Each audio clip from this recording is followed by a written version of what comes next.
Good morning, women to women. I am just so blessed to be here standing before you today, and it is a humbling pleasure. When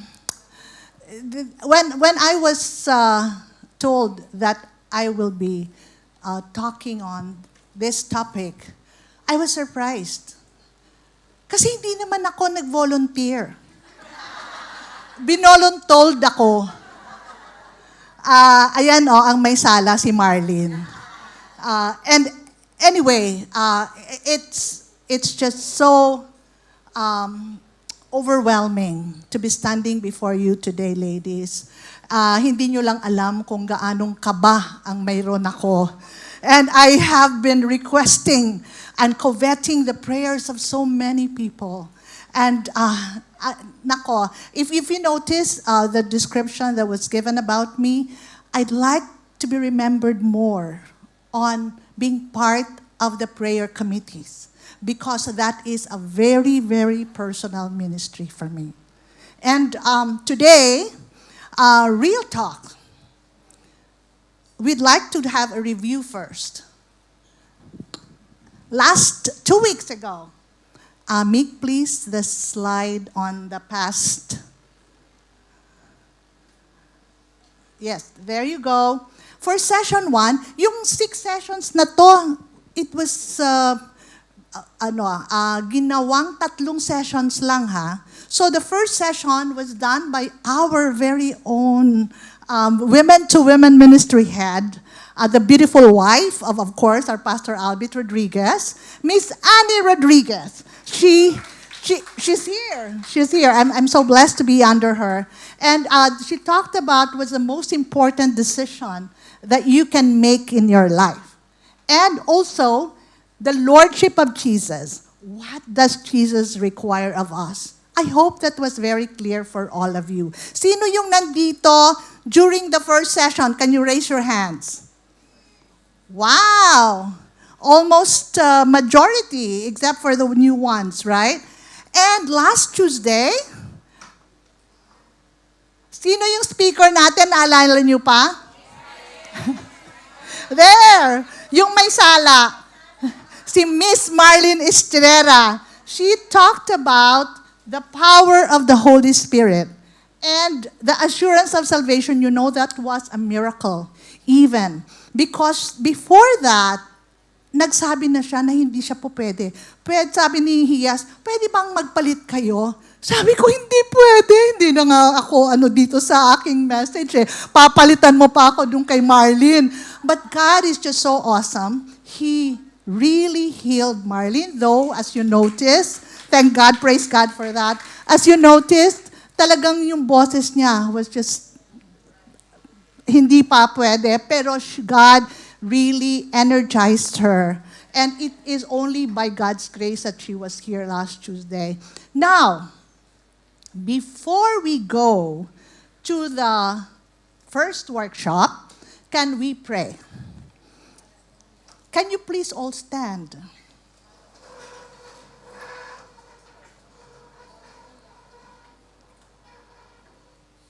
Heavenly Father, nako, maraming salamat po sa araw na ito.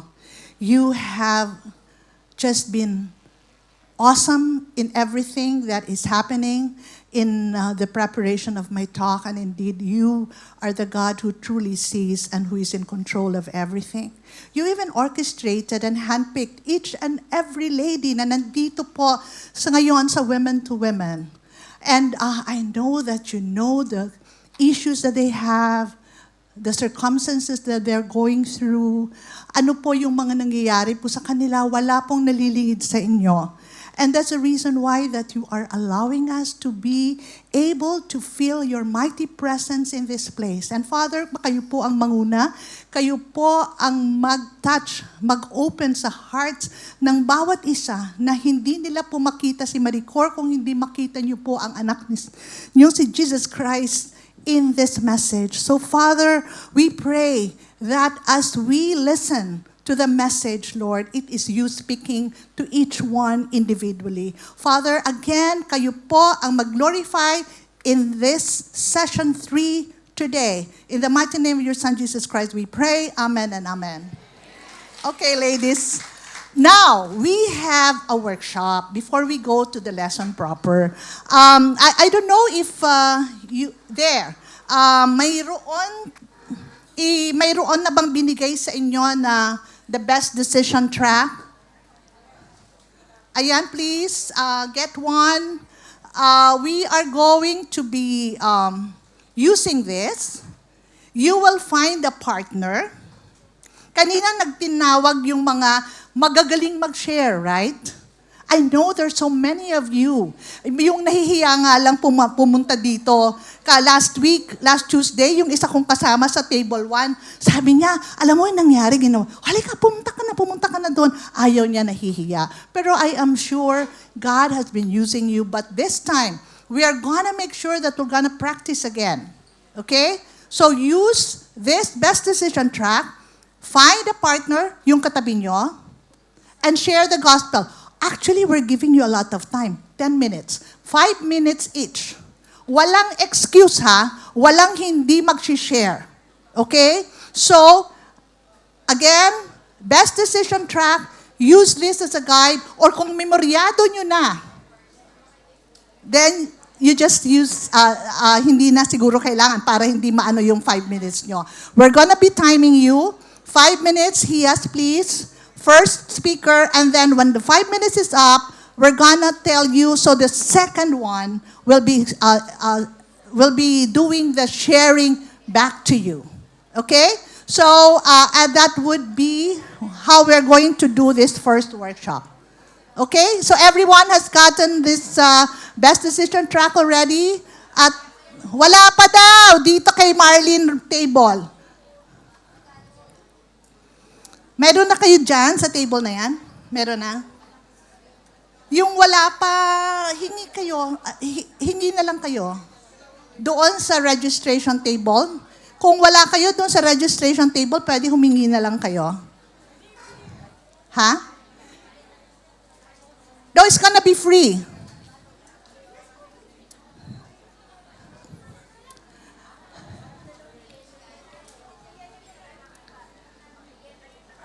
There, yes, is still distributing. Ladies, make sure, again, while the distribution is being made, I would like to encourage you, this is, by the way, for sale, ha? And alam ko mayroon sa inyo palaging may sa bag. Palaging may dala sa bag. Like si Jing Aligado, member ko yan sa D-group ko eh. Palaging mayroon yan. Pag naghahanap ako, nakalimutan ko yung aking track, Jing, mayroon ka ba yan? Dito rin sa table namin, alam ko madami dito, Cheat always has one. And Chat, and si Jane, andyan na ba si Jane? Please do always bring, if there's anything, kalimutan nyo na yung lipstick nyo. Huwag yung kalimutan yung best decision track. Okay? Okay na?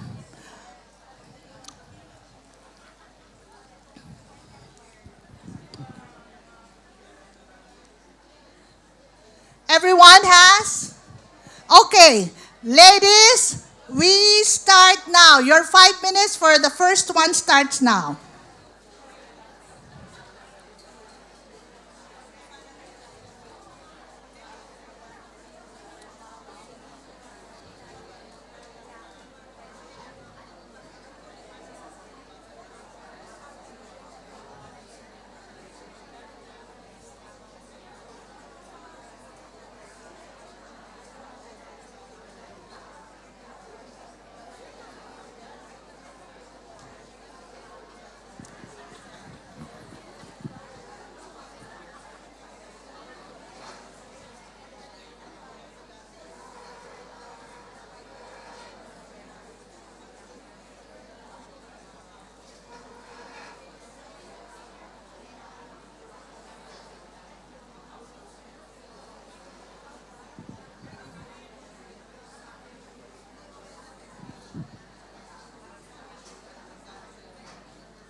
One more minute for the first sharer.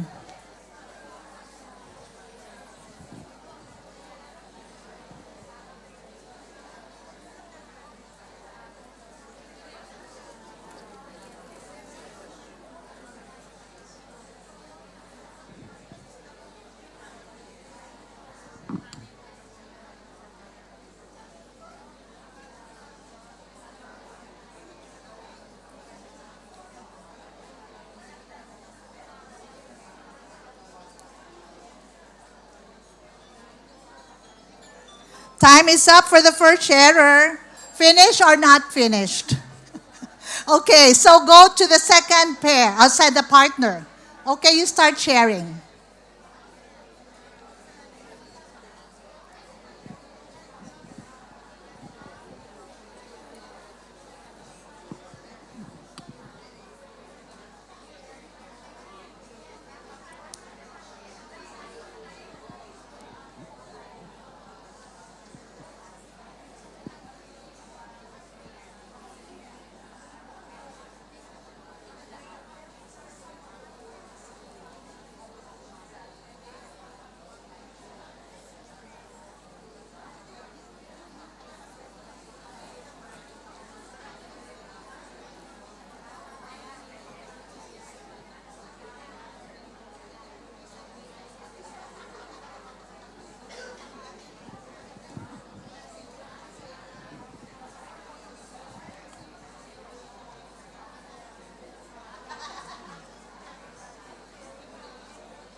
Ba't wala ka partner? Ah, nag-CR. Sino? Ah, okay.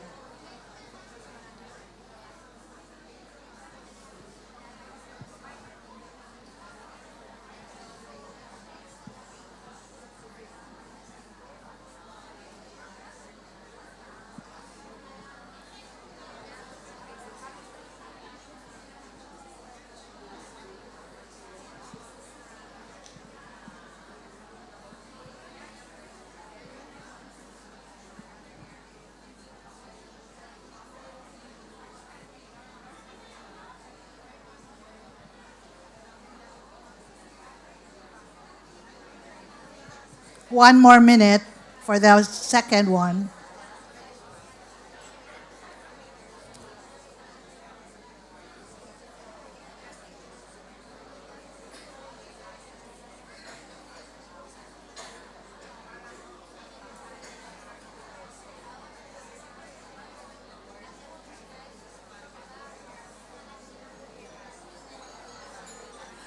Time is up, ladies. Hindi pala 1 minute. Ano na pala yon? Okay. We have to continue that another time, ladies. Okay. Exciting ba? This is what Real Talk is. It is supposed to be an interactive tool. For the others, ladies, can we just stop sharing now? You'll have your time. Okay? So, maganda ba na we started 2025 with this Real Talk series? Yes! Indeed, praise God. Praise God, Sister Anna Rodriguez and the core team for deciding to start 2025 with the Real Talk series. We really cannot have enough of reminders. Maski na yung mga magagaling dyan, mag-share. This is still a very, very good tool. It is very simple. Yes? Pero dapat gagamitin ito. Huwag nyo lang itatago. Pagkatapos ng women to women, itatago nyo sa bag. Just like the best decision, the track that you used. Just like that, have this, if it's possible, to be handy. Kung mayroon, ini-impress si God sa inyo. Okay? In fact, we want to review what REAL means. Okay? Can we have the next slide, please? Para lang maalala natin uli. Ano ba yung REAL? When we are asked to be real. Magpakatotoo tayo. Right? But REAL, real is an acronym for, next slide please, REAL. There. So pakibasa nga. One-on-one conversations. So one-on-one. Hindi lang kayo ang magsasalita. Kailangan ding magsalita din yung sinishare nyo. Okay? So it's not a one-way thing. And it is definitely for one-on-one meetups. Okay? Now, what's E?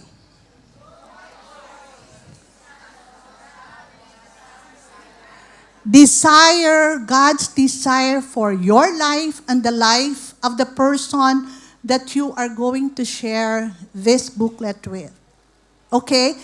This is supposed to be enjoying it. 6 weeks.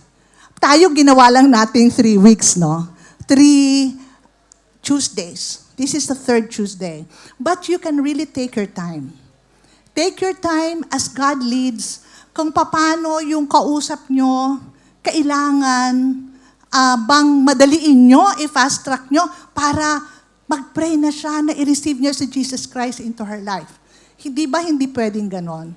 You pray that the Holy Spirit will just lead you. So, but you have to enjoy it. It is not a task, okay? Hindi ito obligasyon, but a privilege. So enjoy that time. And A,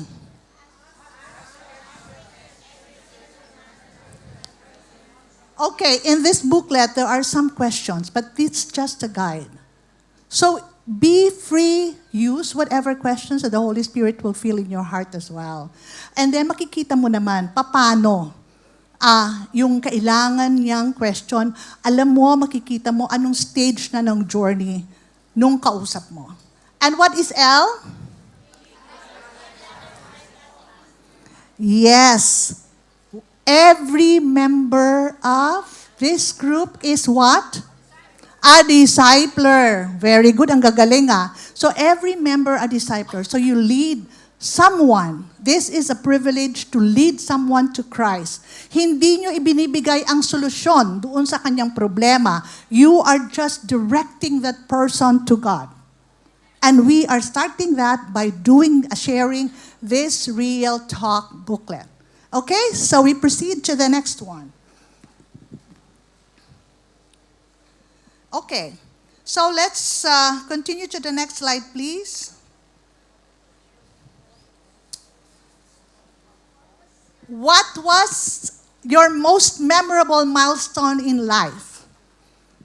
I am sure madami. We, as women, nakikita natin dito, we loved celebrating, number one, birthdays, yes, anniversaries, and ano pa, madami pang milestones, right? Graduation ng mga anak, ng mga apo, but today, I'd like to highlight the celebration of birthdays. I know of, actually two, women, ngayon, isa lang for today, Tita Mirna, Angeles, yes! She is, gusto mo bang ipaalam ko pa yung age mo, Tita Mirna? She is the doting mother. Can you stand up, please? She is the doting mother of our frequent speaker, Pepper Lozada. Tamo, mana si Pepper sa kanyang ganda-ganda, no? And she's celebrating 81 years of God's faithfulness. And I remember that time that Pepper approached our booth doon pa sa St. Francis, para kasi nagko-conduct kami ng retreat, no? Tapos sabi niya, pwede ba yung mami ko? Matanda na yon. Hindi pa naman matanda, di ba? But really, from that time on that she attended, she's also a friend of our D group leader. The time she attended that retreat, no turning back. And she's still here. And there's another one that I'd like also to have to specially mention. A faithful lady from our usher team, Pinky Navarro. Tayo ka, Pinky. Pinky is one of the ladies that you see pag pumapasok kayo dito, yung usher team, di ba? Ang gagaling nila, ang gaganda pa. Pinky celebrated her 59 years of God's faithfulness last Friday. Happy birthday, Pinky.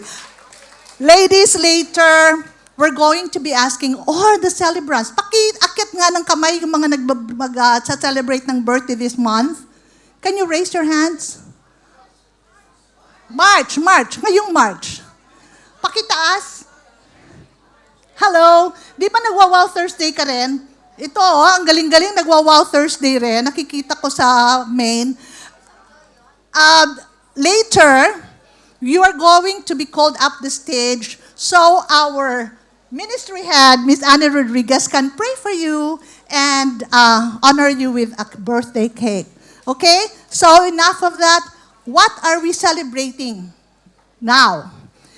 The milestone that we want to talk about is that what Christians have to really be reminded of. It's baptism. Water baptism is a combination of celebration, commemoration, and declaration of the Lordship of Jesus Christ. Actually, lahat naman ng sasabihin ko nandito, so we'll have to breeze through it lang. Okay? So, we go to the next slide. Here, as we are always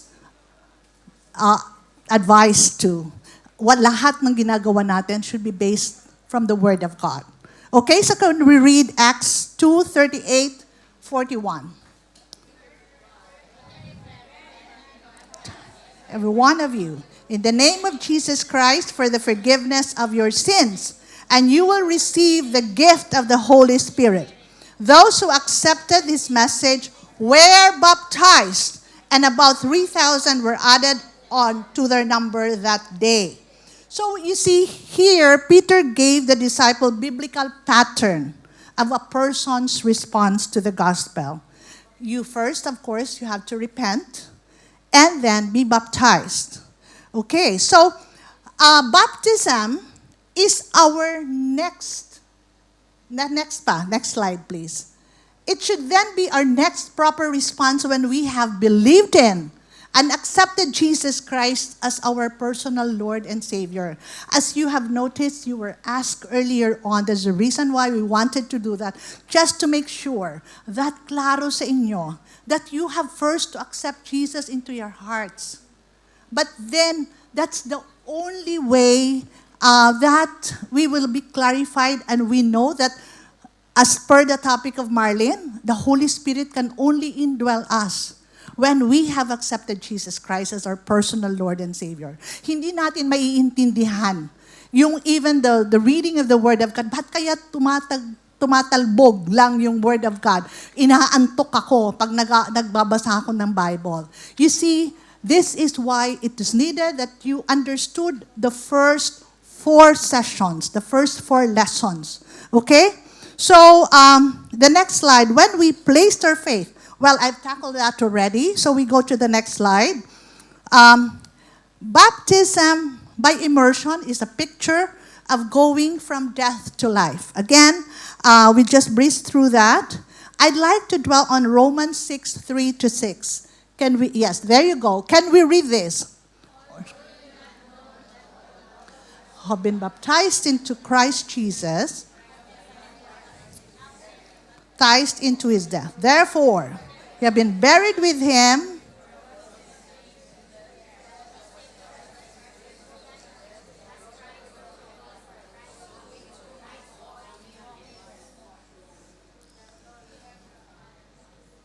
Five to 6, the slide. Yeah, there you go. For if we have become united with him in the likeness of his death, certainly we shall also be in the likeness of his resurrection. And knowing this, that our old self was crucified with him, in order that our body of sin might be done away with, so that we would no longer be slaves to sin. And it is us declaring. This declaration, I want you to really read from the heart. Let us all declare the death and resurrection of Jesus Christ. And as I have been baptized into Christ, I am now united with Christ. In his death and resurrection, I have died to sin and now live for God under his grace and empowered by his Spirit. Okay, so we identify with what Christ did on that cross, right? And we are spiritually baptized into his death and burial by considering ourselves cut off from our old and sinful life. We are spiritually baptized into his resurrection. Alam mo, inuulit-ulit ito para talaga maintindihan natin na hindi tayo entitled, hindi tayo magically going to be transformed overnight. Kailangan natin ng Holy Spirit to do that sanctifying work. Okay? So, the next slide, here, after that baptism, is new life. So, here we have the dove being a symbol of the Holy Spirit, right? And for those who have gone through baptism already, I am sure you have seen this already. So, we go to the next slide. Baptism, pakibasa. Matthew 28:18-20. Remember, what is this called? The Great Commission, correct. Okay, so can we read? All authority has been given to me in heaven and earth. Go therefore and make disciples of all the nations, baptizing them in the name of the Father, of the Son, and the Holy Spirit, teaching them to observe all that I commanded you, and lo, I'm with you always, even to the end of the age. So, hindi ito gawa-gawa lang. So, this is what Jesus has commanded in this Great Commission. And it has to be taken to heart. That's the reason why paulit-ulit nagbinabanggit itong Matthew 28:18-20. And if you could really even memorize that, that would really be good. Because it would be making us conscious of the Great Commission that was given each one of us by Jesus Christ. So is that clear? Okay, so we go to the next one. Ang question, have you completely put your trust in Jesus Christ's death on the cross and His resurrection? Have you? Thank you. Well, galing that's a resounding yes. It is important though to know that baptism is not a requirement for salvation. Kasi magpapabaptize ako dahil para ma-save ako, kailangan papaptize ako. Tama ba yun? That's right, it's not. So if, I'd like to skip that. If it doesn't affect our salvation, why should we go through baptism anyway? Bakit pa? Di ba?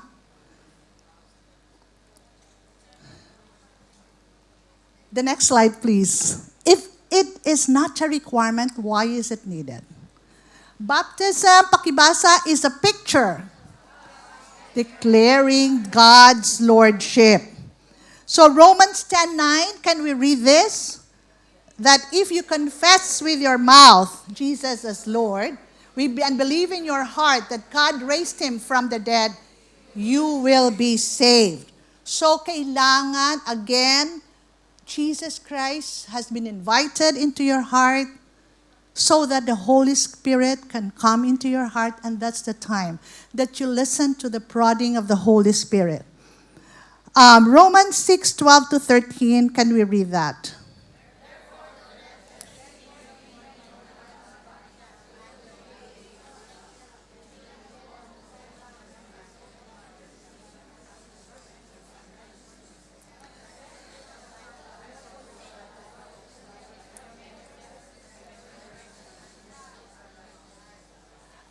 Ang nakalagay dito, do not let sin reign in your mortal body.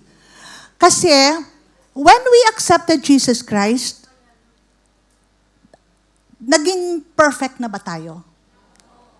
Of course not, right?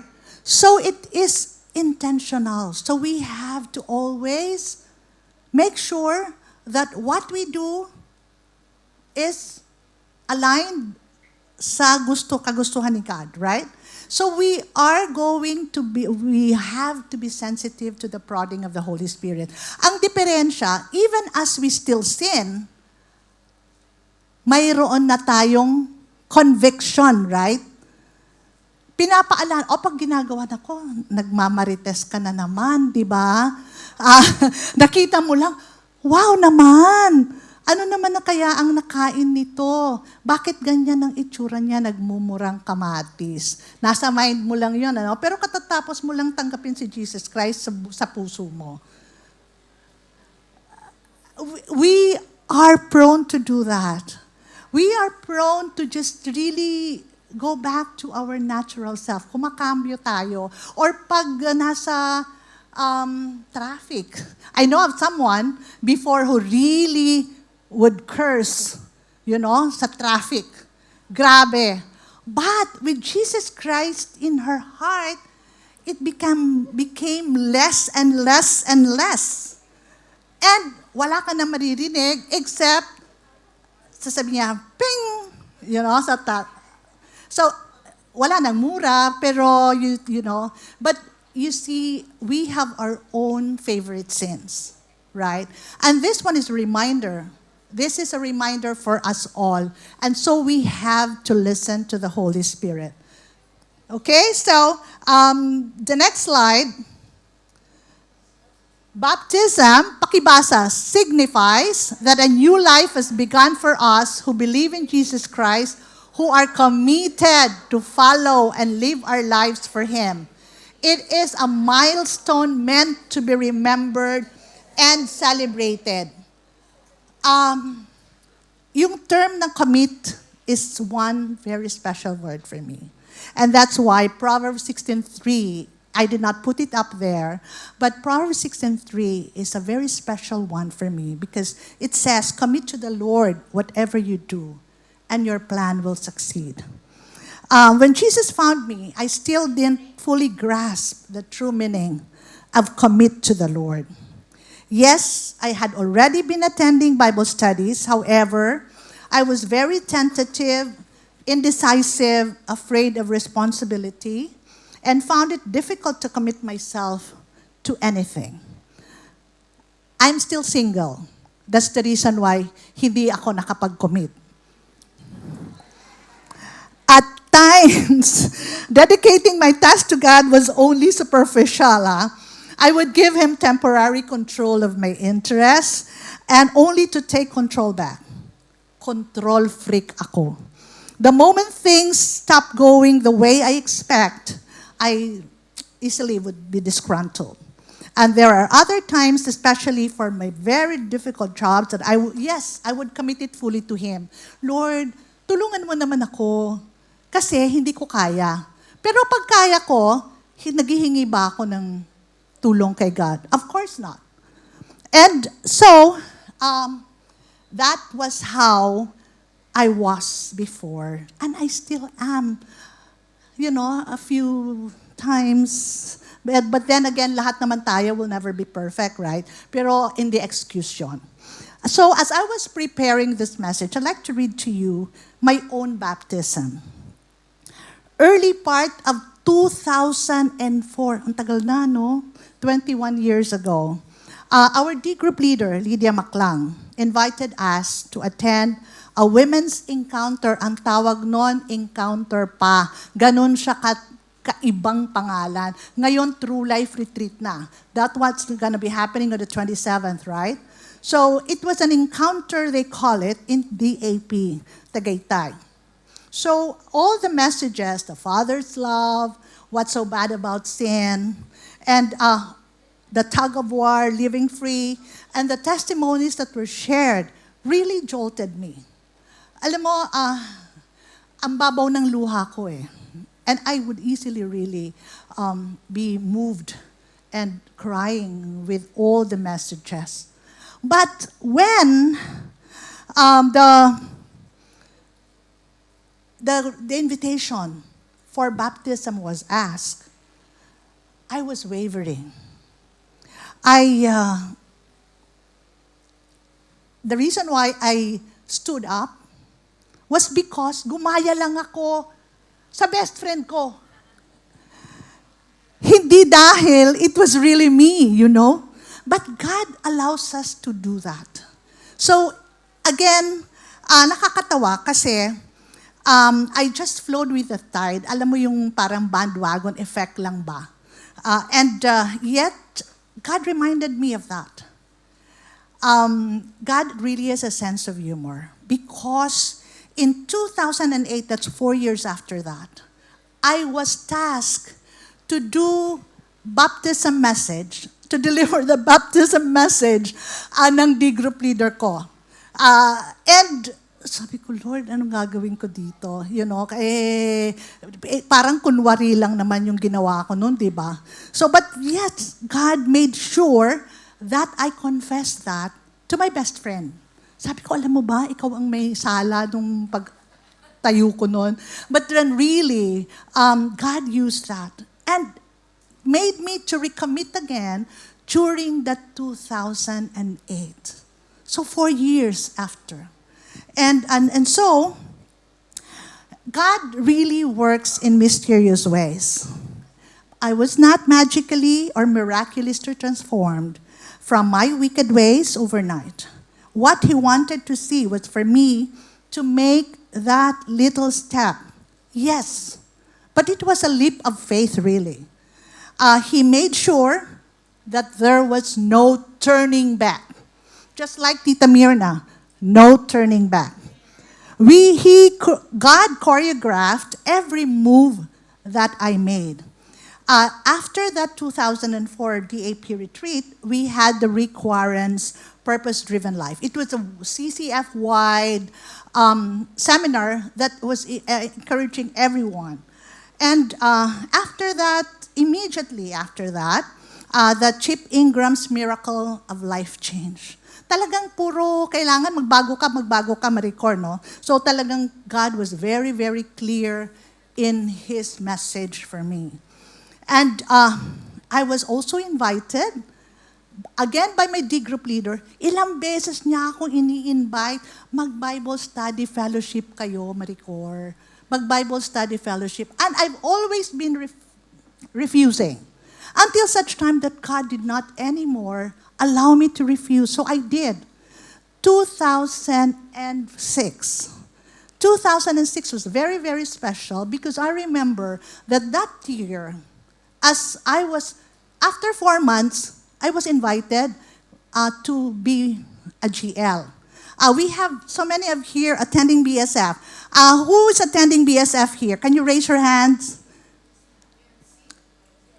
Ang dami, no? Here in this table of Marlin, we have our Gladys, is our CA sa BSF Makati, Evening Women's Makati. And that was 2006, ha? So sinigarado ni God doon sa 2006 na bago ako in-invite. Do you know that June of that year, I vowed to stop smoking. I vowed to stop drinking. I could finish 1 bottle of red wine a day. Pero anong ginawa ni God? I love red wine. Pero anong ginawa ni God? He took away the taste. Kasi pag inom ka, magyoyosi ka, di ba? So, God really erased that. And hindi ko naman alam, na-invite ako sa BSF. So, anong nangyari? Nung in-invite ako, when Erlyn asked me, do you drink? No more. Do you smoke? No more. Just quit, you know? So, talagang si God, alam niya na iimbitahin ako o pinaimbita niya ako. Sabi ni Erlyn, sabi ko kay Erlyn when I was invited, hindi ko pa kasi nabasa yung buong Bible eh.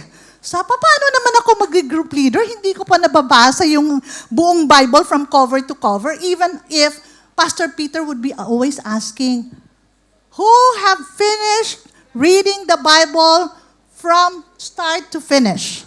Sino dito? Konti lang ba? Pakitaas nga ng kamay yung mga nakapagbasa na ng Bible from start to finish. Thank you. Thank you for your honesty, and thank you also for the honesty of the others who did not raise their hands. But then again, that was not an excuse. Sabi ni Erlyn, Maricor, we are all students here. Students of the Word of God. And so, hindi ako ang nag-invite sa iyo, Maricor. Si God. And can I refuse God? Of course not. Pwede mo ba ma-refuse si God? Hindi, di ba? So, ayon. That was 2006. 19 years ago. Why am I emphasizing that turn of events? Because that same year, my D group leader asked me to lead a D group na iniwanan ng isang member, another group leader in our study group namin, na pumunta na ng States. Kaso hindi lang isa, 2, sabay. Sabay yon na binigay sa amin. Ito si Jing, alam niya. Kasi si Jing kasama doon sa grupong yun eh. Jing Aligado, she's in my D group. That same year, 2006, I was given that. So anong ginagawa ni God? God made sure, since katatapos ko lang June pa lang, di ba? I gave up on smoking, I gave up on drinking, not me giving it up, but him taking it out. Pero para sigurado yon, kailangan mag-lead ka. Kasi you have to walk your talk, right? Pag hindi ka nagli-lead, anong gagawin mo? Di syempre, papetiks-petiks ka lang, right?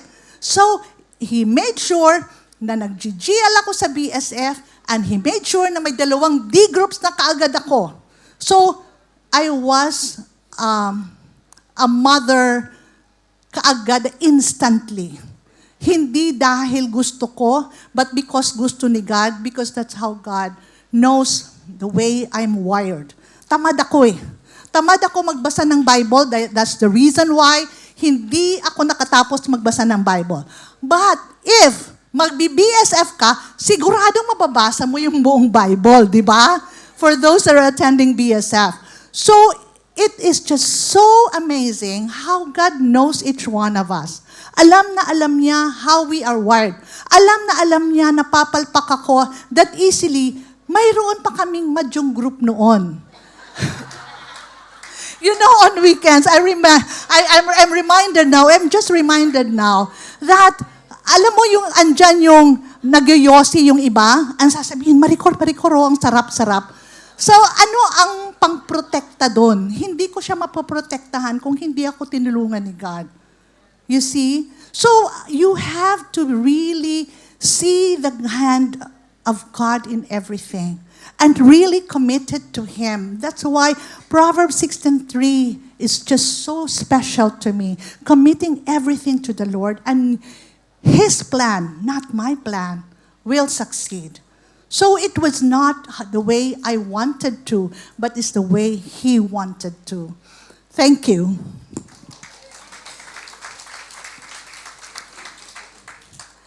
I even wrote here, I'm reminded, footprints in the sand is a very special point for me. And that's why I'm saying that 21 years ago, ilang footprints yung dapat makikita sa sand? One pair. Yes, one pair of footprints. So it was not my footprints. It was the footprints of Jesus Christ. So if I have to trace and connect the dots backwards from that time, from that day of 2004, who was there? Who carried me? Of course, it was Jesus Christ. And I am not at all deserving of that. I have been so wicked. I am so wretched. I am the wretched of sinners. And it's another story. Antayin nyo, ay nako, hindi pala. I'm sorry. I'm caught because I don't want to share my testimony, but it would be another time. But I know for those that know my testimony, it is really how God is just so awesome. I am sure you're gonna be sharing your story, God's story in your life later. Okay, that will be our last workshop later on. Okay, so what is the challenge that we are given here?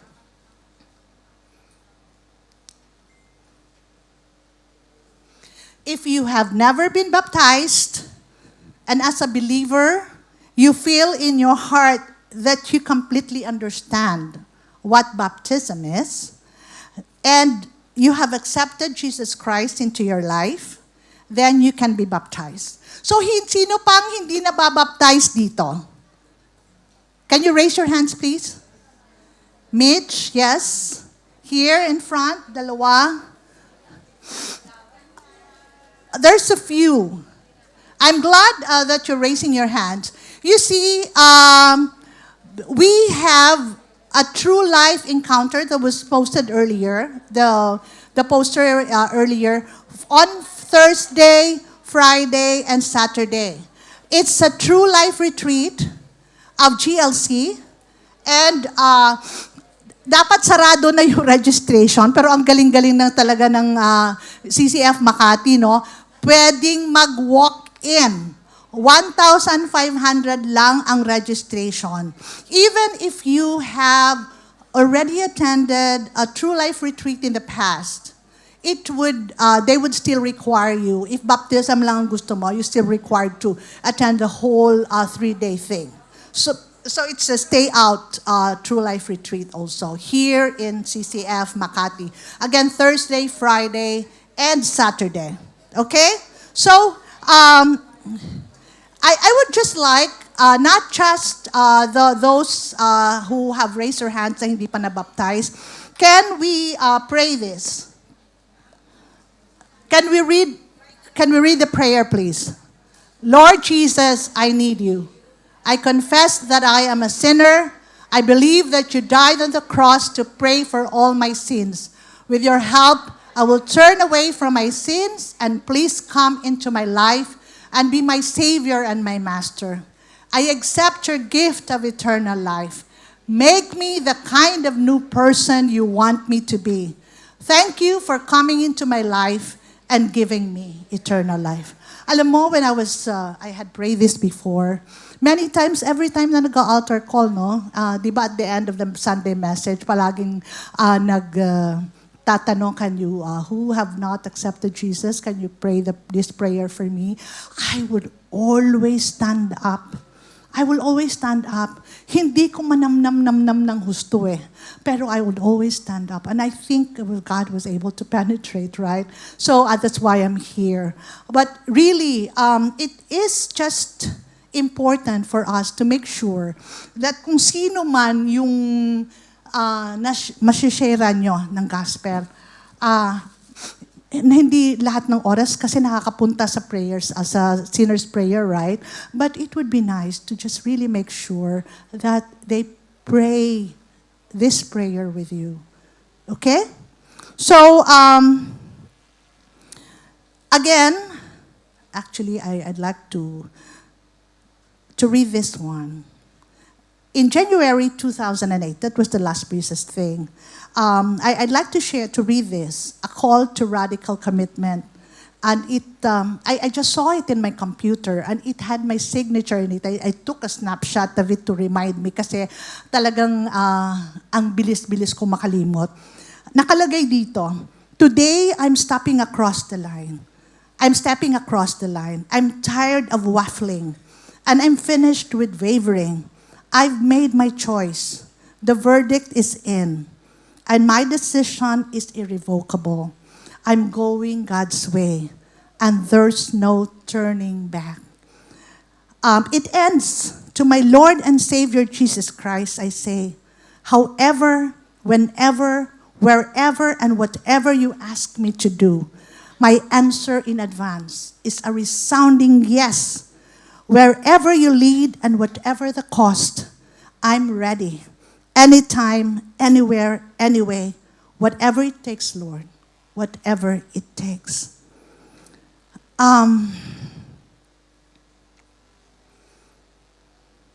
Next slide, please, Mick.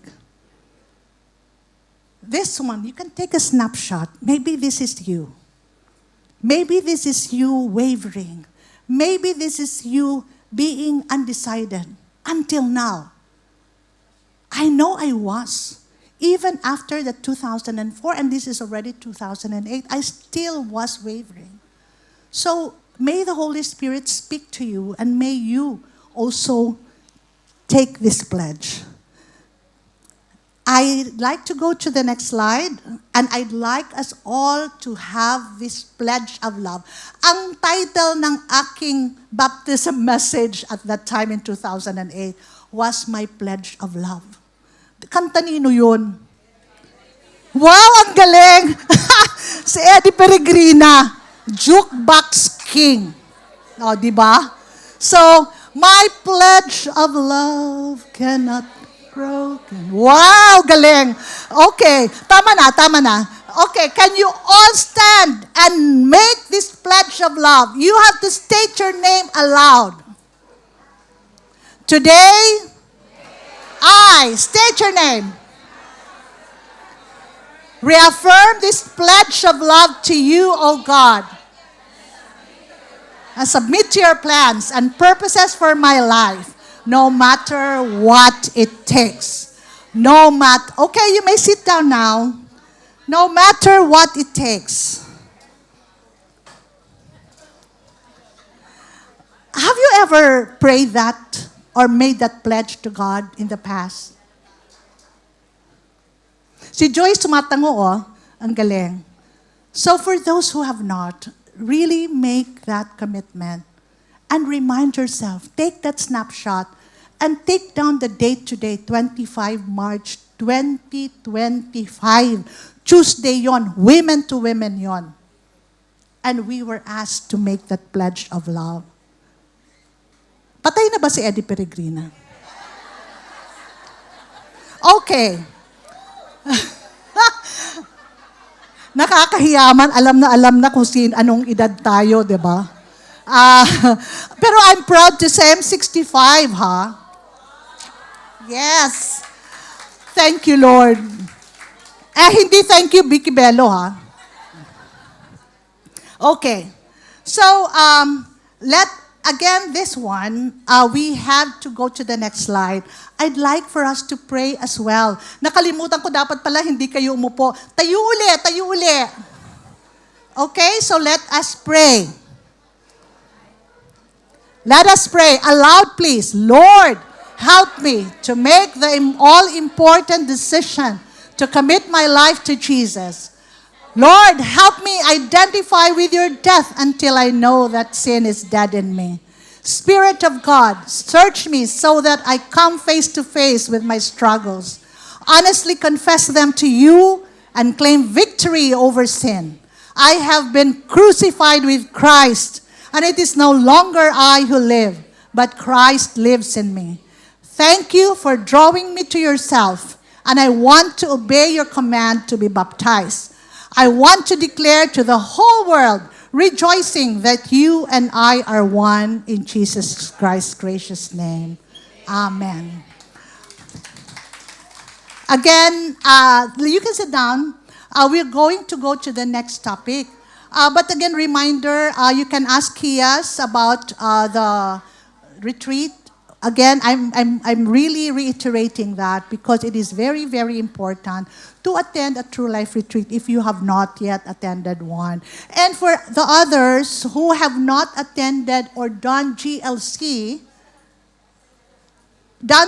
GLC 1, you please are encouraged to check with HIAS or your D group leader, your facilitator, when there are, it's free, The GLC is supposed to be free, and there are some that are online and some that are also face-to-face. And CCF Makati offers that, and the main also offers that. Though nag-umpisa na nung March 13 doon sa CCF main. But I'm sure HIAS or the admin will know the schedule for the GLC. Okay? So what now? Ano na ngayon? After, okay, nabaptize ka na. Ano na ngayon? So this is the last lesson for the real talk. Let's go to page 29. You see here, this is the growth wheel. Kinopya lang to sa navigators, So this is a guide that shows the important elements in the spiritual growth. When we accepted Jesus Christ as our personal Lord and Savior, does it stop there? Okay na ako, sure na ako, hindi na ako pupunta sa hell. Kaya, wala na ako dapat gawin. Ganun ba yon? No! Ang galing. Okay. So, next slide please. Sino dapat ang nasa sentro? Ano yung nasa sentro doon sa growth wheel na yon? Christ! Jesus Christ is the center. Si Jesus Christ pa center ng buhay mo? Amen or yes? Very good, thank you. Okay, so then, again, si Holy Spirit. Asan si Holy Spirit? With the Holy Spirit, we obey. Even in our obedience, hindi dahil mabait ka, right? It's because the Holy Spirit is dwelling in you already na you are being convicted. Binabagabag ka, hindi ka pinapatulog, pinapanaginip ka pa. Right? If you're doing something wrong, it's the Holy Spirit who really prods us, whom reminds us. Pero may iba dyan, Holy Spirit baga. Diba? Or tayo mismo, we tend to become Holy Spirit to someone else. Diba? Do you experience that when we become Holy Spirit Junior? Holy Spirit Junior ka ba? Sa asawa mo, sa kapatid mo, sa tatay mo, ako sa tatay ko. Holy Spirit Junior ako sa tatay ko. Ngayon, so you see, this is important to know Jesus Christ will be should be the center, and the Holy Spirit who gets to convict us is who prods us to obey. But how will you know what God wants you to do? So we have here, and doon sa page, 29 ba? Yung growth wheel. Makikita nyo, doon may vertical at saka horizontal, di ba? So doon sa vertical spokes, yung upper nun is what? Prayer. Prayer. In Colossians 4:2, it says, please read, keeping alert it with an attitude of thanksgiving. So this is a reminder for us all. Nagdadasal ba tayo? Wow, ang galing. Can you go to the next slide? I want to share some something about prayer. Here are some application points that maybe we can check if ginagawa ba natin o hindi. So, are you making prayer a priority?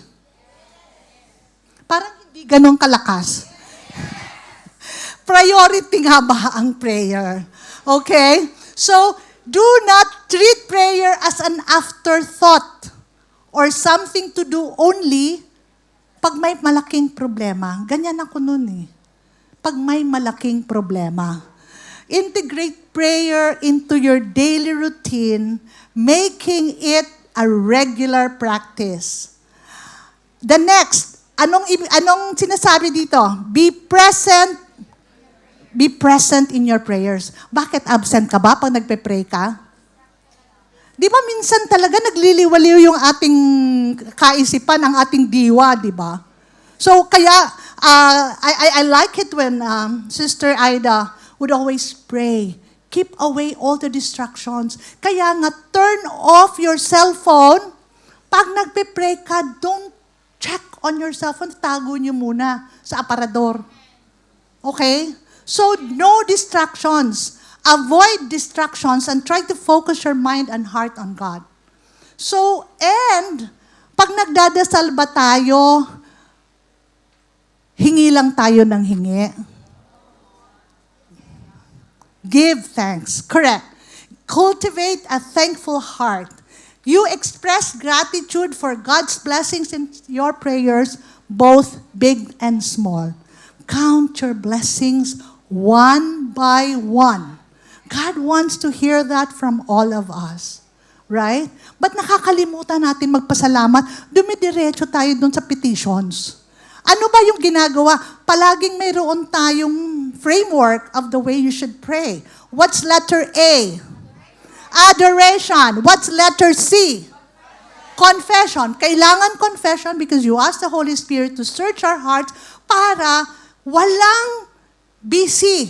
Hindi busy yung line papunta kay God. Kasi kung may kasalanan tayo, talagang hindi maririnig ni God, right? So we need to confess. And then after confession, T, thanksgiving, right? And so, maybe hindi ka na nga makakarating sa petitions kasi sa pagpapasalamat mo, marirealize mo, ay, ang galing-galing ni God. Nasagot na. Bakit pa ako nagko-complain? Right? So, the supplication is at the end. ACTS, acts. The supplication is at the end because God knows already actually what we need. But He's giving us the privilege to really hear us, say it, and be very specific. Be detailed. If you ask me to pray for you, tapos hindi mo binigay yung pangalan, tatanungin kita, anong pangalan? Anong sakit? Hindi lang pwede, pag nagre-request ka ng prayer, uy, pagdasal mo naman na maging, ma-heal yung kapatid ko. Healing for my brother or my sister. But then again, we have to remind ourselves that when you request for prayers or when you pray to God, you have to give the details. Or kung mayroon tayong hihingin kay God, kung kotse man yan, bigay mo yung kulay. Bigay mo rin yung model, di ba? Really, God wants to hear details. Very specific details. Even as we know, alam na niya yung gusto mo. Pero alam niya rin na hindi mo alam na alam niya na bawal sa iyo yon, na hindi para sa iyo yon. Pero gusto niya marinig mo yung sarili mong prayer para pag narinig mo, bakit ko ba pinagpipray yun? Parang hindi yata tama. Di ba you get to realize that, wow, yung prayer ko mali pala. Kasi Lord, sige naman, sana Lord, mamatay na yung asawa niya. Kasi love na love ko Lord eh. So you want to pray for the death of the wife. Is that a prayer aligned to God's heart? So we have to check the prayers that we have, right? So we have to be detailed para ma-realize mo kung mali o tama ang prayer mo. So you pray with persistence. Don't give up on prayer even if hindi mo pa alam, hindi mo pa nakikita yung sagot niya. Ano ba ang sagot ni God? There are 3 types na sagot ni God sa prayer natin. Yes, no, and what's the other one? Wait. Minsan, hindi tayo makaantay, di ba? Pinapangunahan natin si God. Many times, we are like that. Especially pag controlling kakagaya ko.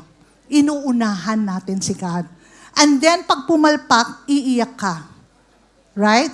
So, the next slide, please.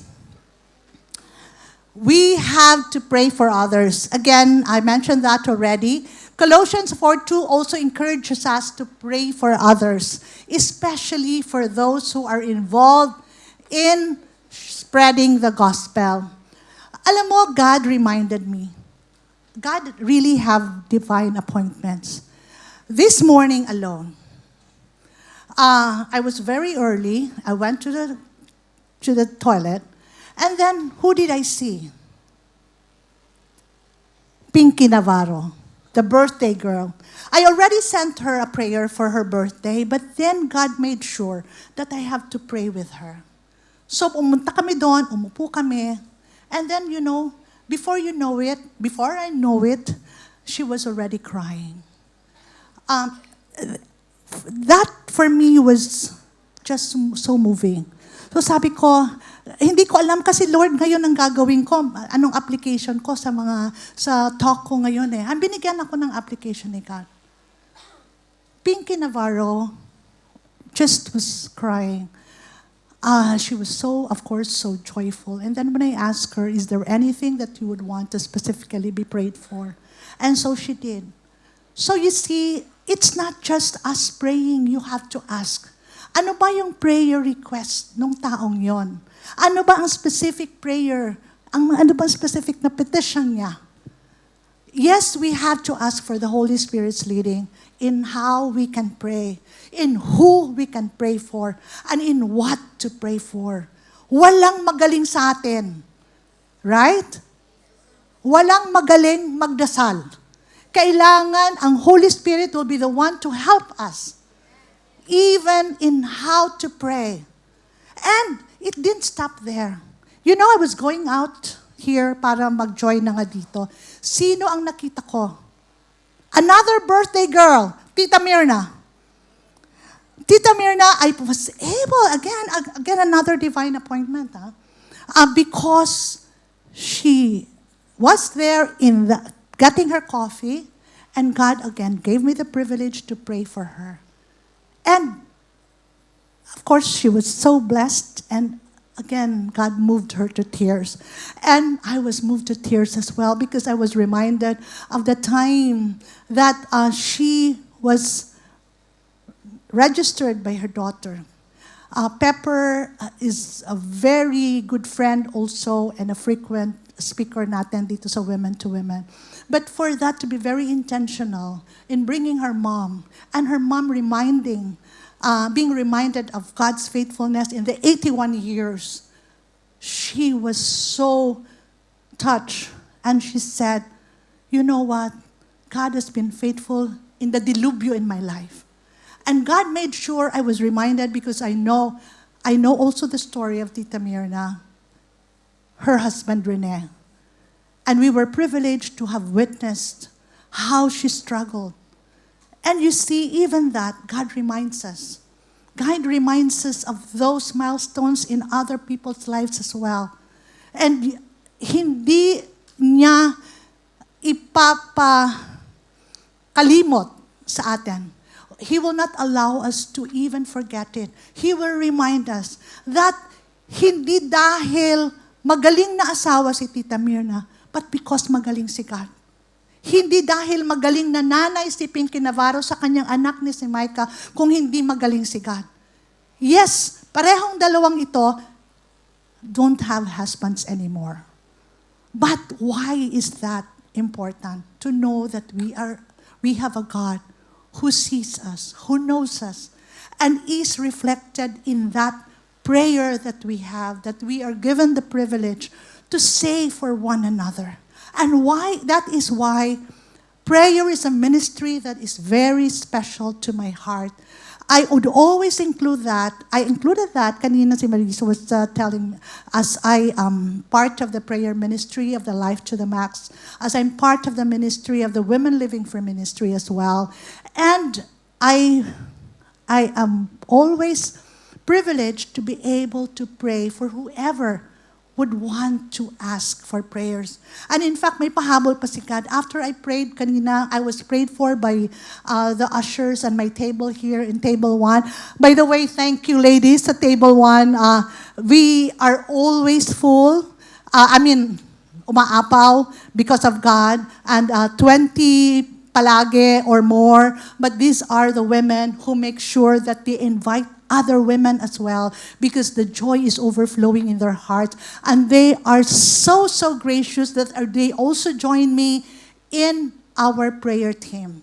So if there's any one of you who would like to be prayed for, you know where I am. I am in Table 1.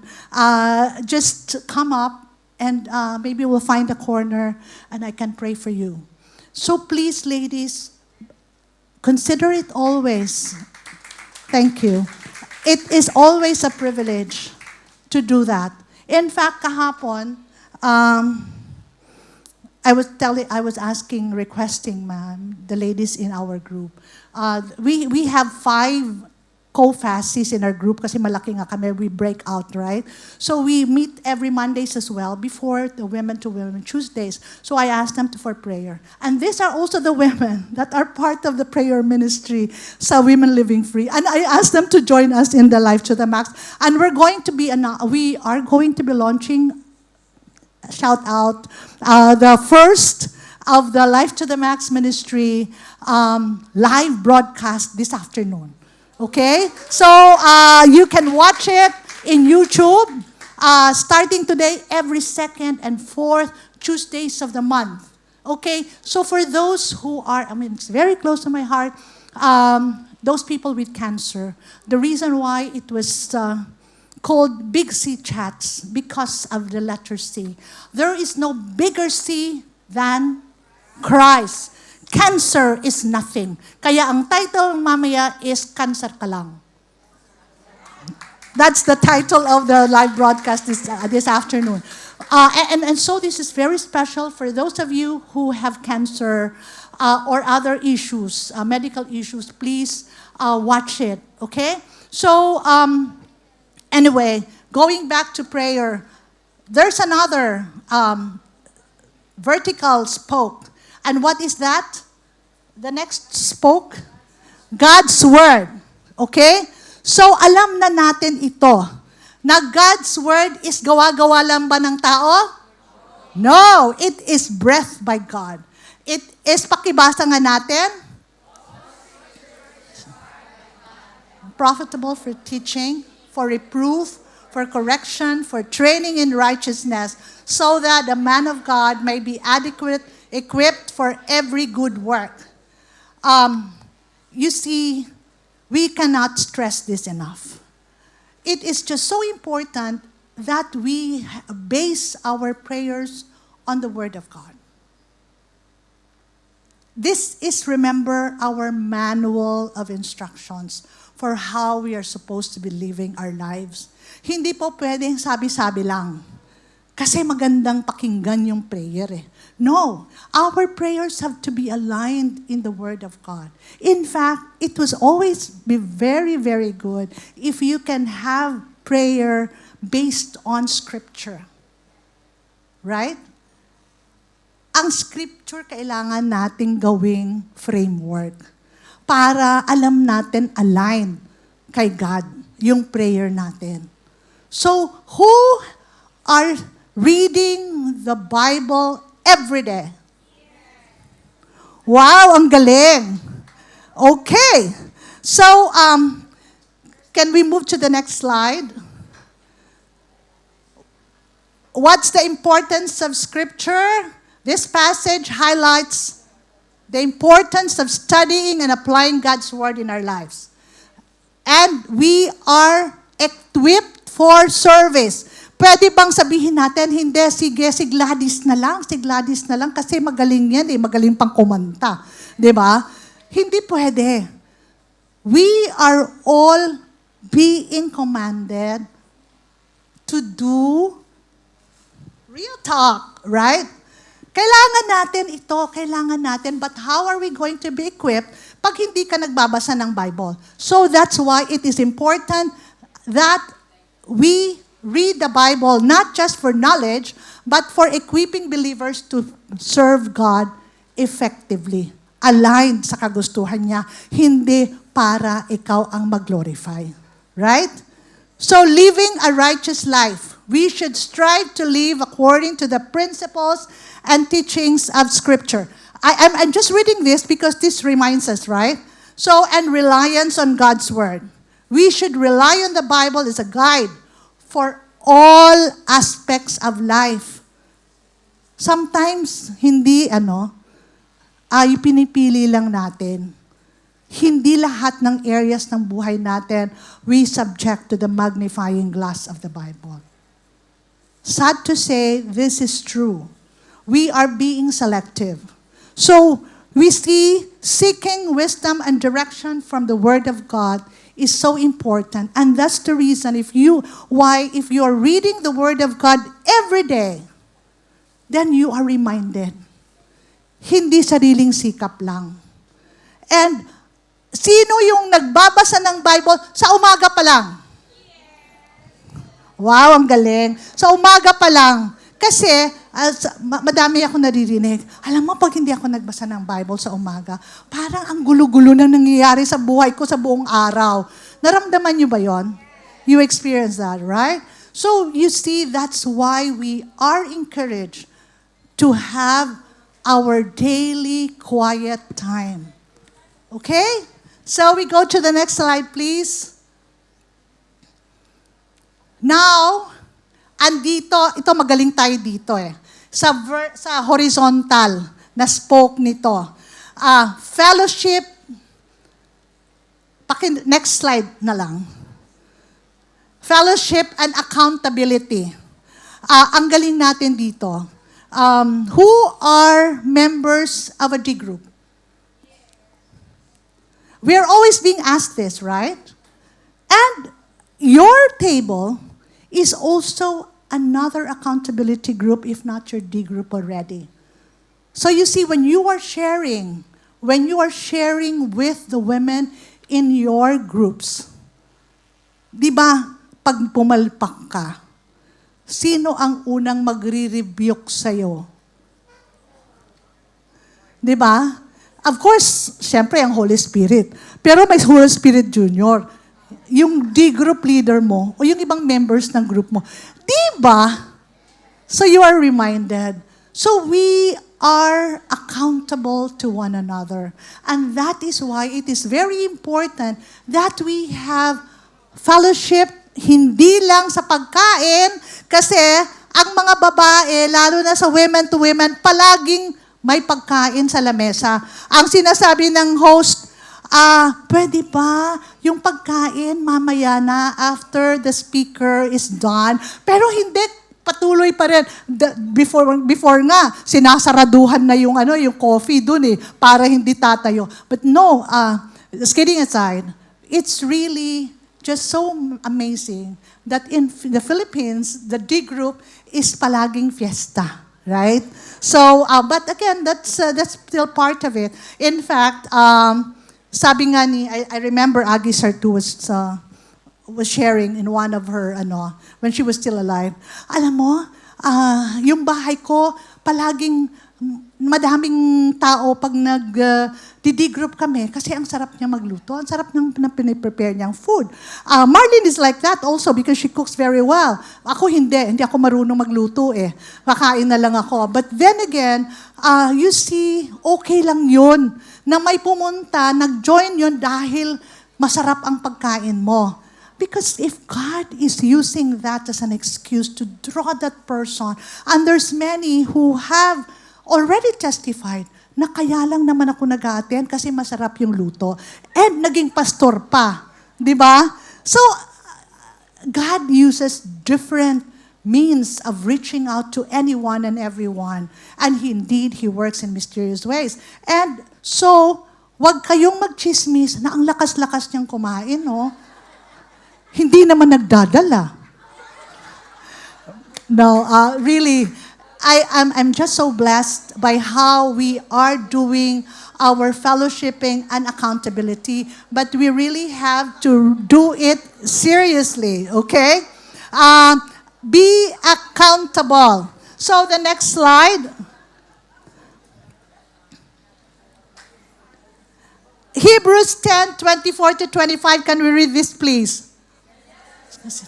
How to stimulate one another to love and good deeds, not forsaking our own assembling together, as is the habit of some, but encouraging one another, and all the more as you see the day drawing near.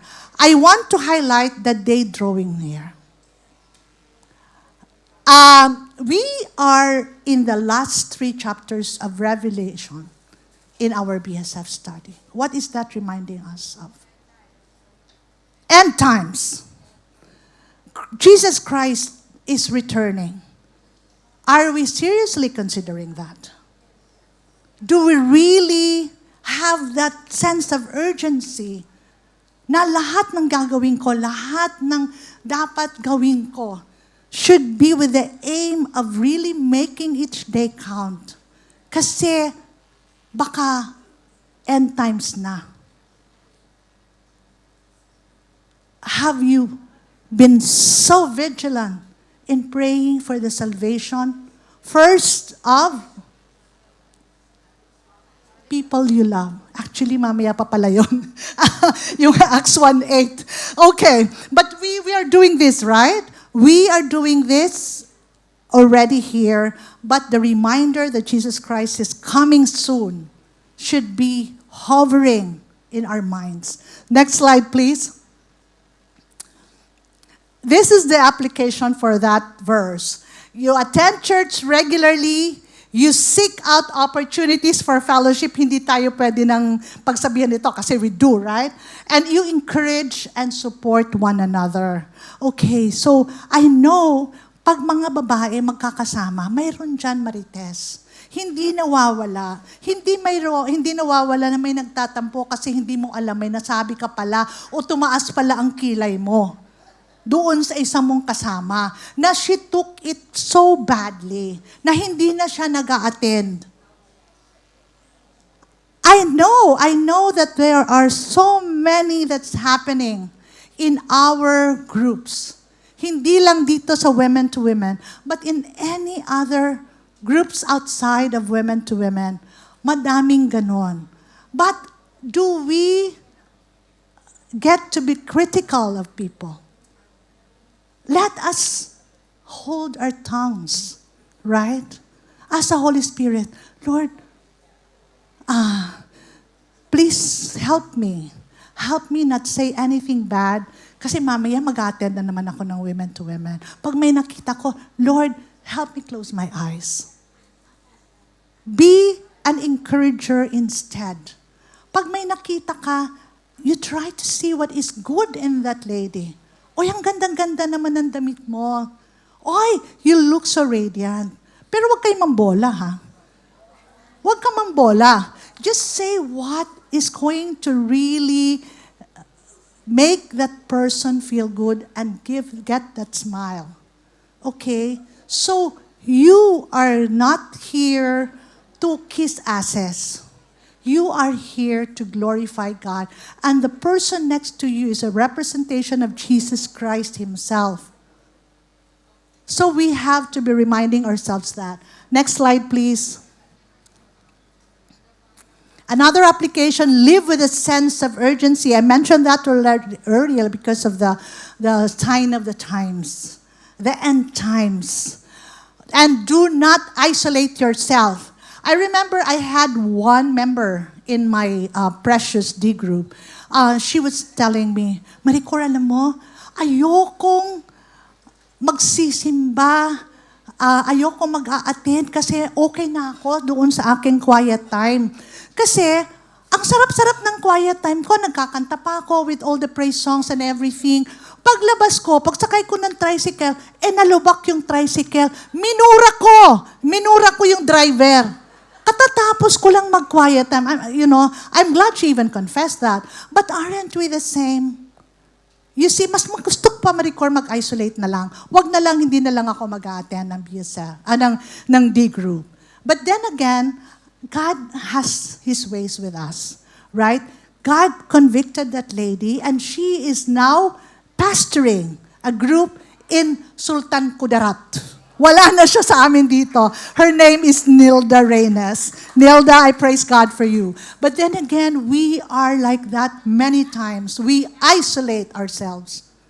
And if you know of anyone in your group who's not attending, please reach out to that person. Baka kailangan lang i-reach out mo. Okay? So, and of course, be part of the community. We know that already. Next slide, please.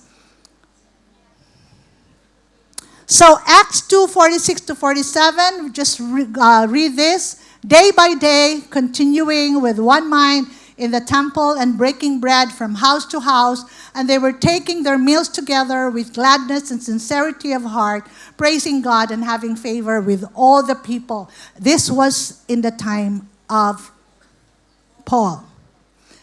Actually, sila, ang kanilang mga pag-aari, they even pull it together, right? And they are assembling daily. So, share meals together. So, our sharing our meals is just part of that. It's similar to that, I mean. So, next slide, please. So, a life of worship.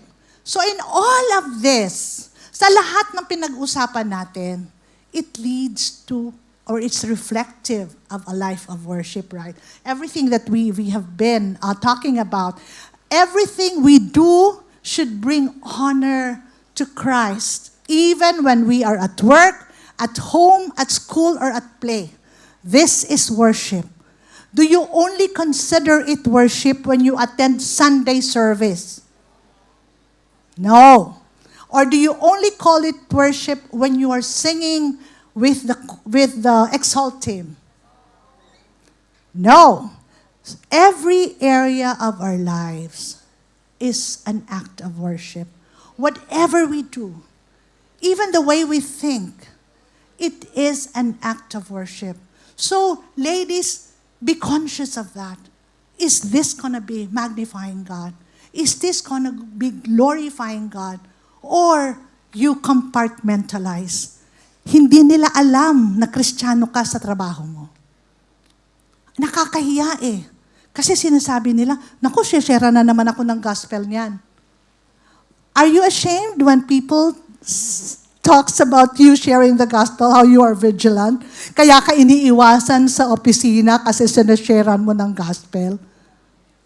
Di ba dapat hindi? Dapat huwag kang mahiya.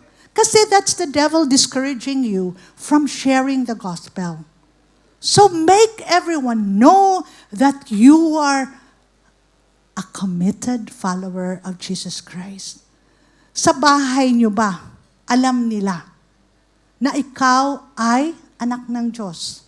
You are a committed follower. That's number one, actually, that we have to be very conscious that our own families, our own Jerusalem, are also with Jesus Christ. But if they are not, please do not stop praying for them. Okay? So we go to the next slide. Again, nauna na naman ako.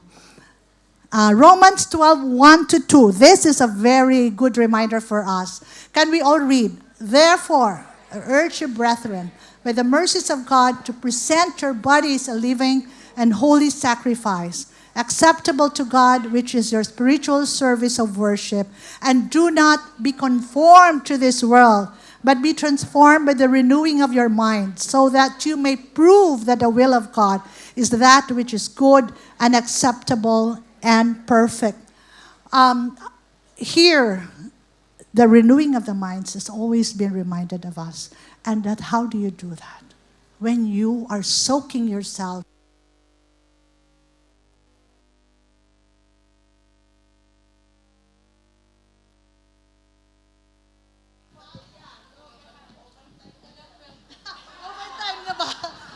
overtime na. Sorry ha. I just have to really emphasize this because many times we are not conscious that there has to be a renewing of the mind. Ang nakikita nila, yung old Maricor pa. Hindi nila nakikita si Jesus Christ sa akin. So, how do you guys do that? By subjecting, by soaking myself in the Word of God. So this is just very important that I surrender my life as a living sacrifice. And we are all reminded to do that. Surrender your life as a living sacrifice. Okay? So we go to the next slide. Overtime na daw ako. Object lesson. It tells us that we shouldn't be the same as the world and that we should let God change the way that we think. Many people talk about being streetwise or worldly wise, and that means that you think the way that the world thinks. However, God wants us to think the way that He thinks. Mas matindi ngayon because you have social media, right? And then when you're posting, nakikita mo, naiinggit ka pa. Right? Kasi ang galing-galing naman niya. Nagbunta na naman sa Japan, nagbunta na naman sa Vietnam, nainggit ka. So, anong ginagawa ko? Ayoko na mag-Facebook. Kasi naiinggit lang ako eh. Hindi, totoo talaga. I don't really like Facebook. But then again, when what you do is check on your phone immediately when you wake up, instead of going to the Word of God. Di ba may ganun? Hindi mawala yung kanyang cellphone. Ang pinaka-importanting possession. Ang pinaka-importanting possession is a cellphone. Kasi baka mamaya, hindi ako in. Hindi ko alam ang mga nangyayari. Right? So we are reminded of that, not what the world thinks, but what God thinks. Okay, next slide please. Again, application for Romans 12:1-2 would be daily commitment. You dedicate your thoughts, actions, and emotions to God, recognizing that your life is a gift. It is a gift, used for the glory of God. And you resist worldly influences by not checking on Facebook all the time. Paminsan-minsan siguro pwede. Then you renew your mind engaging in regular Bible study, prayer, and fellowship with believers, and living out God's will based on what the Bible says. Okay, next slide please. John 4:23-24. But an hour is coming, and now is, when the true worshipers will worship the Father in spirit and truth. For such people, the Father seeks to be His worshipers, and God is spirit. And so those who worship Him must worship in spirit and truth. The next slide would be an application. Here, we worship in spirit. It refers to the Holy Spirit, of course, right?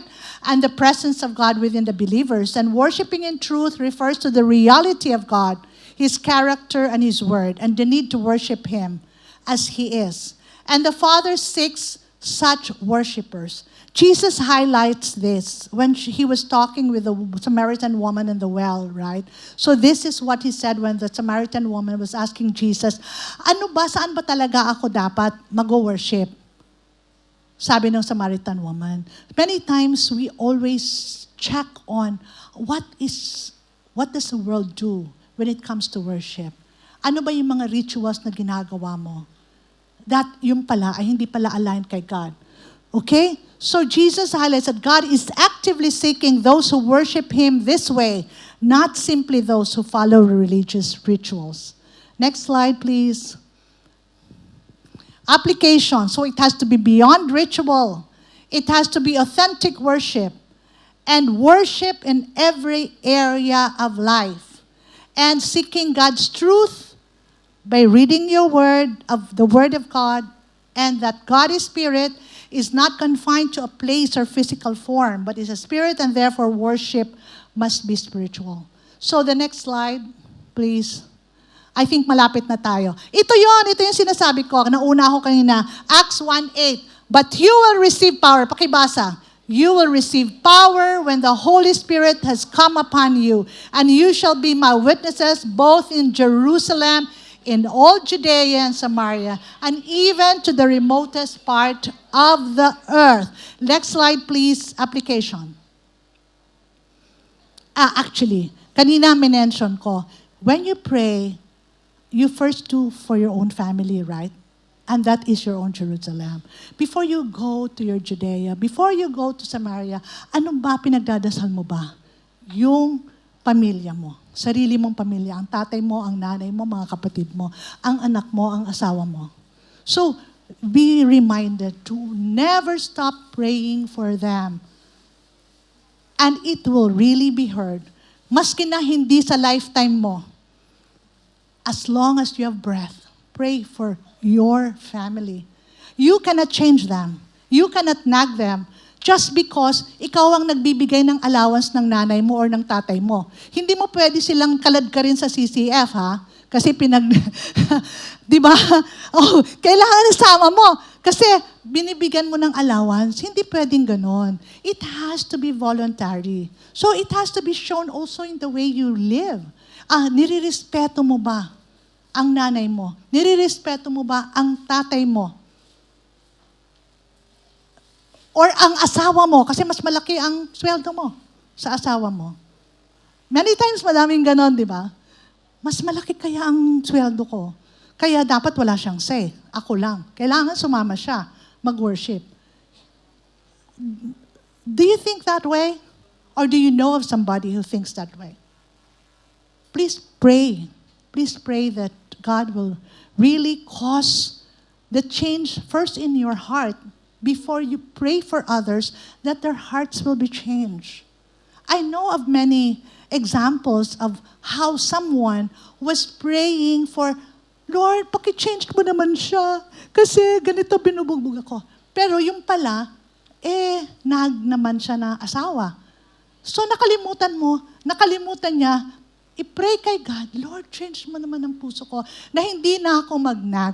I know Ida here is with the Praying Wives group, and that is one of the concerns.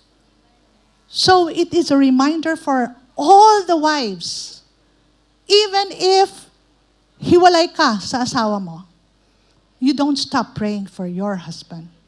Okay? So your own Jerusalem, your Judea, Samaria, up to the ends of the earth. Alam mo, hindi na imposibleng up to the ends of the earth. Kasi may technology na tayo. Using social media to reach out so you can really enlarge your territory by using social media. Pero wala na tayong excuse na mag-share. Correct? So next, and so here we're being asked, who do you want to share the gospel with? You can pray, care, and share. So we are being encouraged to do this. Alam na natin yung pray, right? Okay, can you do the pray first? So, sa totoo lang, nandito to sa booklet eh. Okay? Here, it's regularly asking God that He would prepare the hearts of the friends na gusto niyang ipagamit sa iyo itong booklet na ito. Okay? And the next one, care. Showing genuine, real concern. Hindi lang, oy, sinabi ni Pastor Peter, you have to share the gospel with 30 people for the whole year of 2020 something. Ginawa niya yun eh. So here, hindi mo kailangan maglista na, ay, quota na ako. Ay, hindi pa ako quota. You have to just be mindful that however God would lead you. So it's a genuine concern of meeting their needs. And again, as I mentioned earlier, you have to ask them, what are their prayer requests? And if possible, write it down. Kasi kung ikaw ako, mahina ang aking memory. So I always try to write it down so I know. And then put it in my phone. Ay, itong date na to, dito pala siya nag-request ng prayer na ito. And when God answers prayers, I know. Ay, ang tagal-tagal naman ni God. Ay, ang bilis-bilis naman ni God. So you have like a gauge, right? And see how God is really a God who answers prayers. Share. It's telling them how to have eternal life, and this is how we are being trained here with this Real Talk booklet. So, next slide, please. So, we are being asked, why don't you pray? Why don't we pray for a person that God will put in your heart kung sino ang gusto niya? Sino ang gusto niya? Hindi yung gusto mo. So, ask God, Lord, ito ba? Pero pag mayroon ng present ni God sa isip mo, na ito, ay Lord, wag naman muna, pass. Di ba minsan ganon? Andyan na, binibigay na ni God sa'yo, yung tao na dapat sharean mo ng gospel, pero nag-e-excuse ka, Lord, hindi pa ako ready. Lord, bukas na lang. So we have to be very sensitive to the prodding of the Holy Spirit. So, next slide.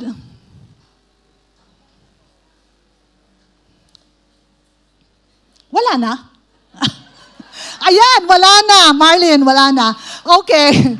So, our lesson, our next workshop, we were asked, sino yung ipagpe-pray mo? Sinong papakitaan mo ng pray, care, share? The next activity that I would like to have before we end is find someone na hindi ka kilala, hindi mo kilala. In the next table, share God's story in your life. And then exchange kayo. So, but we're giving you only 1 minute. Kasi alam ko mahaba usually ang mga nyo. But just make it short. Share with a person na hindi nasa table nyo about the story of God in your life. Okay? 1 minute. 1 minute. Go. 1 minute starts now.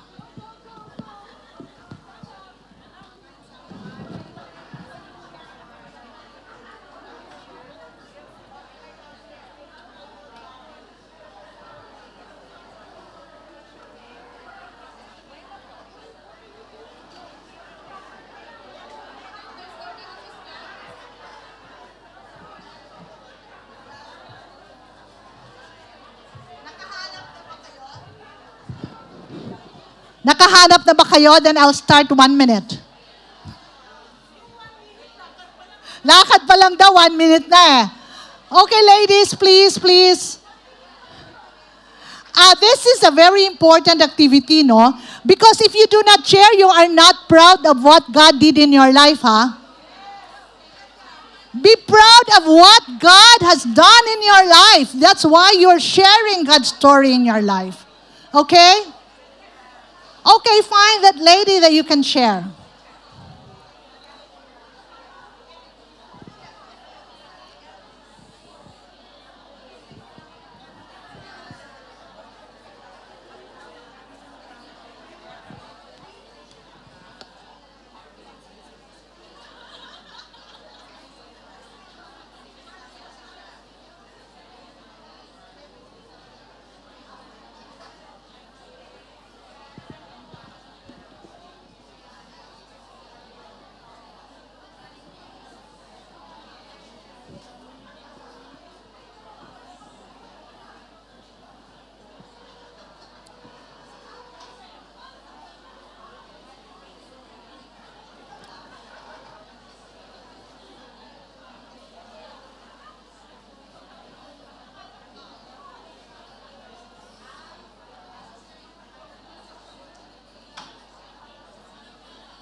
1 minute is up. Change naman. Okay? Change naman kayo. Ikaw naman ang makinig kung natapos ka na. I'll start the timer now.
Okay, ladies, sorry, I have to cut you. We have to end this session. Thank you for sharing your story. I know you would have other times that you can share God's story in your life. Be very intentional with that. Okay? So, ladies, before we close in prayer,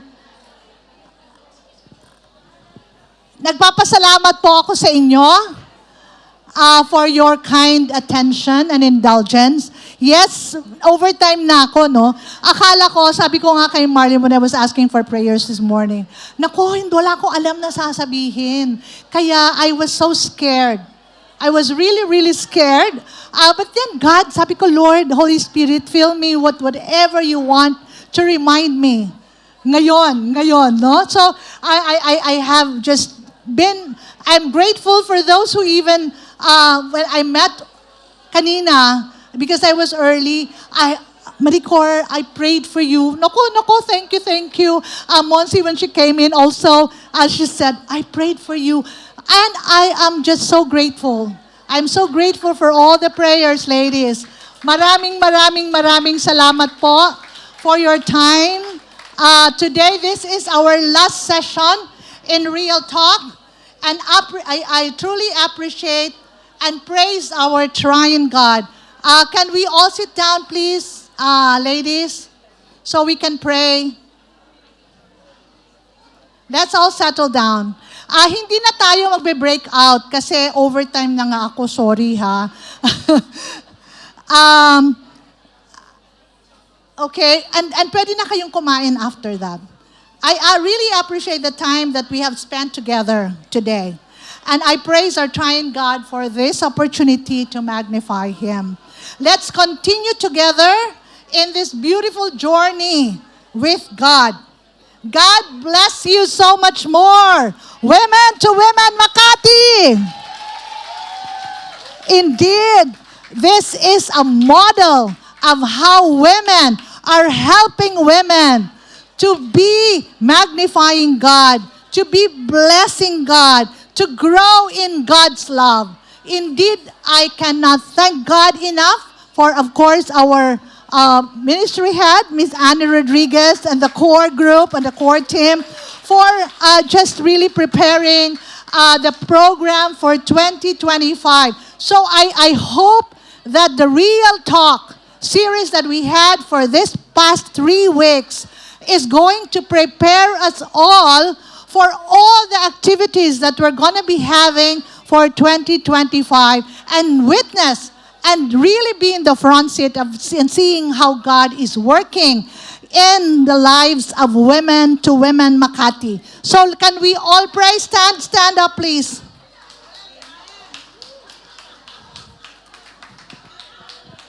Okay. Pwede na tayo magdasal. Dear Heavenly Father, we want to thank you for being with us throughout this last session of Real Talk and the past 2 weeks. Your presence has been in this place from start to finish. And we want to say thank you. Thank you, Lord, indeed. As we leave this place, let us go out there and be the salt and light using the real talk. May we put this into practice. The pray, care, share strategy, that we are encouraged using this simple booklet to share the best news ever. Lord, we have to be always conscious of doing so in total dependence only on your Holy Spirit, to obey your bidding, that it is you alone who is glorified and magnified. In the mighty name of your Son, Jesus Christ, we pray. Amen and amen.